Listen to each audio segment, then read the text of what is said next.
د وطن لپاره د ازادۍ لپاره په کندوز ولایت کې د اماراتي مسؤلینو او خبریالانو ترمنځ ګډه ناسته. ښار د هر وګړي واک ته د غږ ورسېږي. دغه ناسته د کندوز ولایت د اطلاعات او کلتور ریاست په نوښت جوړه شوې وه چې پکې د دې ولایت مقام د دفتر رئیس سربیره د یو شمېر اماراتي ادارو مسؤلینو او خبریالانو ګډون درلود.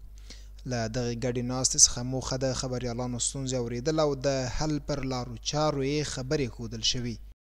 دغسې غونډې ډېرې زیاتې مؤثره دي. که موږ غواړو رسنۍ زموږ نورې هم ترقي وکړي او نورې هم پیاوړې شي، نو دغسې غونډې چې د انشاءالله د رسنیو د ملاتړ په خاطر باندې ډېرې مفیدې بولم. که د وطن د ارامتیا لپاره ناسته کې د کندوز ولایت مقام د دفتر رئیس رسنۍ د ټولنې د حقایقو د انعکاس په برخه کې تر ټولو ښه او مهمه وسیله وبلله او خبریالانو ته د هغوی د شته ستونزو د حل په برخه کې ډاډ ورکړ. موږ رسنیو ته 100% حاجت لرو، ضرورت ورته لرو. دا زموږ د نظام خلک دي، په نظام کې راګډ خلک دي، د نظام سترګې دي. باید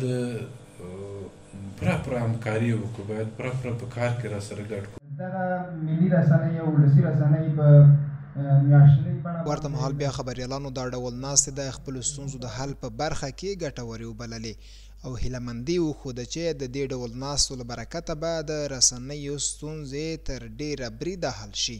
مسئولین رسانه و خبرنگارا چالش و مشکلات صد راه کار خبرنگاری را برای مسئولین پیشکش کردند و مسئولین هم وعده سپردند که به این مشکلات رسیدگی صورت خواهد گرفت. مشکلاتی که سر روی خبرنگارا است جلوگیری شود و اما مشکلاتی که در رسانه ها است خبرنگارا مشکلاتشون به حکومت شریک ساختن و حکومت هم با سوالات اینا لبیک گفت. انشالله که به زودی مشکلات حل شود. دا په داسې حال کې ده چې له دې وړاندې هم د کندوز اطلاعات او کلتور ریاست په دغه ولایت کې د خبریالانو د ستونزو حل په موخه دې ته ورته ناستې ترسره کړې وې چې ښې او مثبتې پایلې له ځان سره درلودې. غواړي چې د هر ښار د هر وګړي واک ته